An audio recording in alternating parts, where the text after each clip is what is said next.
नमस्कार मित्रांनो, स्वागत आहे तुमचं आमच्या चॅनलवर एक्झाम गुरुवर. मित्रांनो, महाराष्ट्र शासनातर्फे वन विभागातर्फे वनरक्षक या पदासाठी जाहिरात प्रसिद्ध करण्यात आलेली आहे आणि या पदासाठी तब्बल 900 जागा आहे वनरक्षकसाठी आणि विविध संवर्गासाठी आरक्षण उपलब्ध आहे. तर या पदासाठी फॉर्म फिल करण्याकरता तुमच्यापाशी किमान शैक्षणिक अर्हता किती असावी या संदर्भात हा व्हिडिओ असेल. त्याचप्रमाणे शारीरिक चाचणी कोणत्या प्रकारे घेण्यात येईल, पेपरचा पॅटर्न कसा असेल, कोणती पुस्तके वापरावी यासंबंधीसुद्धा या व्हिडिओमध्ये तुम्हाला मार्गदर्शन करण्यात येईल. तर बघूया. वन विभागाची वनरक्षकाची गट क संवर्गातील ही पदे आहे आणि तुम्हाला फॉर्म फिल करायचा आहे www.mahapariksha.gov.in या वेबसाईटवर. ऑनलाईन अर्ज भरण्याची सुरुवात आहे 14/1/2019ला. ऑनलाईन अर्ज भरण्याची अंतिम मुदत आहे 3/2/2019ला. तर ऑनलाईन अर्ज स्वीकारणार सर्वप्रथम, त्यानंतर प्रवेशपत्र हॉल तिकीट निर्गमित करणार, ऑनलाईन लेखी परीक्षा असेल, त्यानंतर सर्वसाधारण गुणवत्ता यादी वेबसाईटवर प्रसिद्ध करण्यात येईल. त्या अगोदर कागदपत्रे पडताळणी, शारीरिक मोजमाप इत्यादी गोष्टी घेतल्या जातील. हा बघा, हा जिल्हानिहाय जागाचा तपशील आहे. ही जाहिरात तुम्हाला आमच्या टेलिग्राम चॅनलवर अपलोड करून दिलेली आहे तुमच्यासाठी. तुम्ही तिथे बघू शकता तुमच्या जिल्ह्यासाठी किती जागा आहे ते तुम्ही बघू शकता. तर ज्या जिल्ह्यामध्ये वनक्षेत्र आहे त्या जिल्ह्यासाठीच ही जाहिरात आहे, हे लक्षात असू द्या. जिथे वनक्षेत्र खूप कमी आहे तिथे जागा नसतील. तर तुमचा पगार 6व्या वेतन आयोगानुसार असेल. 5200 ते 20,200 दरम्यान 1800 ग्रेड पे आहे. शैक्षणिक पात्रता बघा काय असावी. खाली नमूद केलेली शैक्षणिक अर्हता ही ऑनलाईन अर्ज भरण्याच्या अंतिम तारखेस प्रमाणपत्रासहित पूर्ण धारण करणे आवश्यक आहे. उमेदवाराने उच्च माध्यमिक शालांत प्रमाणपत्र परीक्षा म्हणजे 12वीमध्ये तुम्हाला विज्ञान किंवा गणित किंवा भूगोल किंवा अर्थशास्त्र यापैकी किमान एका विषयासह तुम्ही 12वी उत्तीर्ण असावे. म्हणजे 12वी सायन्स चालेल. त्याचप्रमाणे 12वी तुम्ही आर्टसुद्धा केली असेल आणि जर आर्टमध्ये तुम्हाला भूगोल हा विषय असेल आणि अर्थशास्त्र असेल यापैकी एक असेल तर तुम्ही एलिजिबल आहे. अनुसूचित जमाती प्रवर्गासाठी म्हणजे ST प्रवर्गासाठी अनुसूचित जमाती फक्त 10वी असण्याची पात्रता आहे. त्यानंतर माजी सैनिकांसाठी सुद्धा फक्त 10वीची गरज आहे.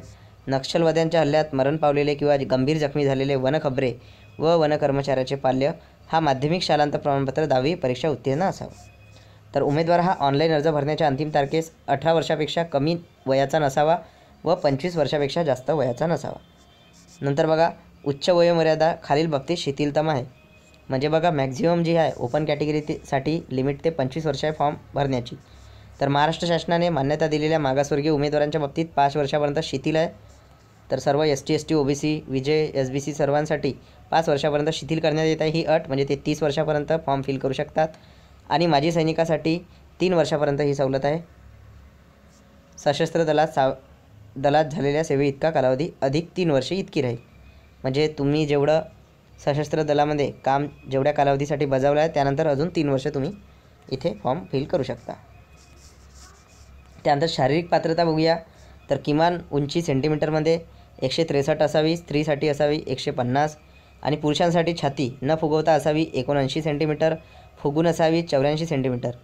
तर ही सर्वांसाठी आहे.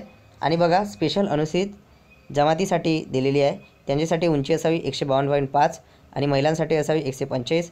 पुरुषांसाठी छातीचा घेर असावा 79 आणि फुगून असावा 84. वजन वैद्यकीय मापानुसार उंची वयाच्या योग्य प्रमाणात असावं. डोळ्याचं विजन 6/6 स्केल असावा. सुधारलेली दृष्टी यानुसार. तर बघा, शासकीय वैद्यकीय अधिकारी किंवा वैद्यकीय तपासणी संदर्भात प्राधिकृत केलेल्या वैद्यकीय विशेषज्ञाकडूनच वैद्यकीय पात्रता प्रमाणित करण्यात येईल. वैद्यकीय चाचणीमध्ये तिरडेपणा, रंगरात, आंधळेपणा, आतल्या बाजूला फेंगाडे असलेले गुडघे, सपाट पाय, त्वचा व छातीचे रोग या संबंधीचा आणि अप्पर प्रधान मुख्य वनसंरक्षक यांनी वेळोवेळी विहित केलेल्या अन्य वैद्यकीय चाचणीचा समावेश राहील. तर तुम्ही फिजिकली चांगले असावे, मेडिकली चांगले असावे. शासनाने वेळोवेळी घोषित केलेल्या नक्षलग्रस्त भागात वास्तव्य असलेल्या उमेदवारांना खाली नमूद केल्याप्रमाणे शारीरिक पात्रतेमध्ये सूट देण्यात येईल. तर नक्षलवाद्यांच्या हल्ल्यात मरण पावलेल्या किंवा गंभीररित्या जखमी झालेल्या वनखबरे व वनकर्मचाऱ्यांच्या मुलांना उंचीमध्ये सूट देण्यात येत आहे 2.5 सेंटीमीटरची. छातीमध्ये मोजणीची आवश्यकता नाही, म्हणजे छाती मोजली नाही तरी चालेल. खेळाडू प्रवर्गासाठी सुद्धा उंचीमध्ये 2.5 सेंटीमीटरची सवलत देण्यात येत आहे. वन कर्मचाऱ्यांच्या पाल्यांना शारीरिक अहर्तेस सवलत देण्यात येत आहे. उंचीमध्ये पुरुष आणि स्त्रियांना 2.5 सेंटीमीटरची सूट देण्यात येत आहे. छातीमध्ये पुरुष उमेदवारांना 2 सेंटीमीटर व न फुगवता 1.5 सेंटीमीटरची सूट देण्यात येत आहे. त्यानंतर परीक्षा शुल्क बघा, खुल्या प्रवर्गासाठी आहे 500, मागासवर्गीयांसाठी आहे 350. तर तुम्ही ऑनलाईन पेमेंट करू शकता. परीक्षा शुल्काची ऑनलाईन पद्धतीने तुम्हाला अर्ज करायचा आहे. उमेदवार फक्त कोणत्याही एका वनवृत्तासाठी ऑनलाईन पद्धतीने अर्ज करू शकेल, हे लक्षात ठेवा. एकापेक्षा जास्त वनवृत्तासाठी अर्ज केल्याचे आढळल्यास पहिला सादर केलेला अर्ज तुमचा ग्राह्य धरून इतर अर्ज तुमचे रद्द ठरतील, हे लक्षात ठेवा. म्हणजे फक्त एकाच वनवृत्तासाठी तुम्हाला अर्ज करायचा आहे, नागपूर वनवृत्तासाठी किंवा इतर. तर तुम्हाला अर्ज करायचा आहे www.महापरीक्षा.gov.in. त्यानंतर बघूया आपण पेपर कसा असेल. तर पेपर बघा, लेखी परीक्षा असेल 120 गुणांची आणि सामान्य ज्ञान 30 मार्क्ससाठी आहे. बौद्धिक चाचणी 30 मार्क्ससाठी आहे. त्यानंतर मराठी आहे 30 मार्क्ससाठी आणि इंग्रजी आहे 30 मार्क्ससाठी. तर सामान्य ज्ञानमध्ये विचारण्यात येईल तुम्हाला सामान्य ज्ञान, महाराष्ट्र राज्याचा भूगोल, इतिहास, वन, पर्यावरण, हवामान, जैवविविधता, वन्यजीव, पर्यावरण संतुलन.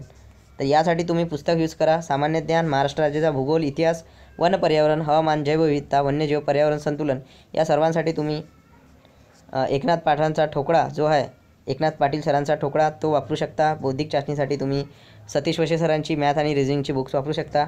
मराठीसाठी तुम्ही बाळासाहेब शिंदेचं बुक वापरू शकता. इंग्रजीसाठी तुम्ही आपले जे MJ शेख सर आहे किंवा बाळासाहेब शिंदे आहे यांचंसुद्धा बुक्स वापरू शकता.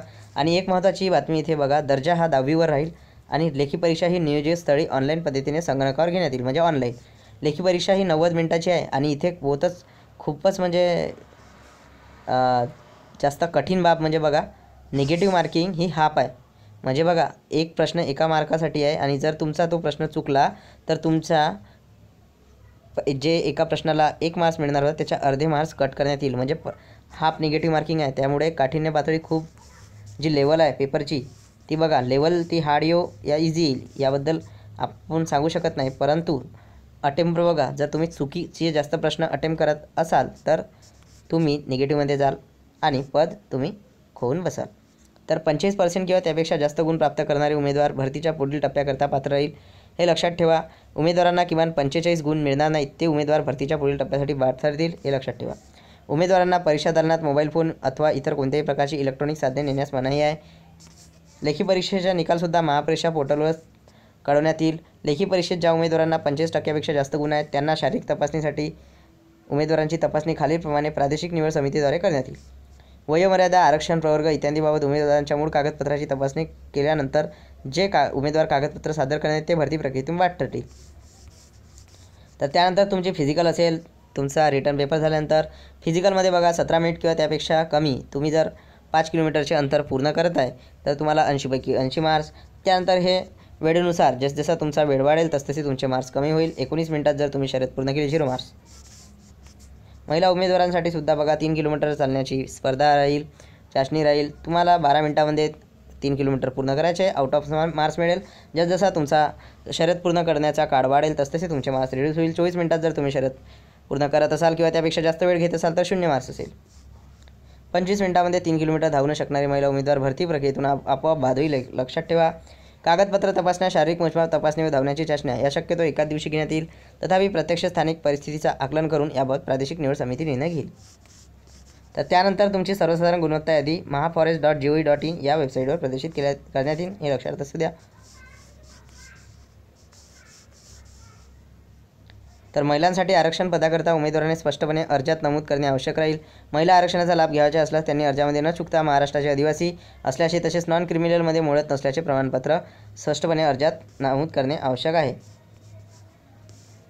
SC ST सोडून.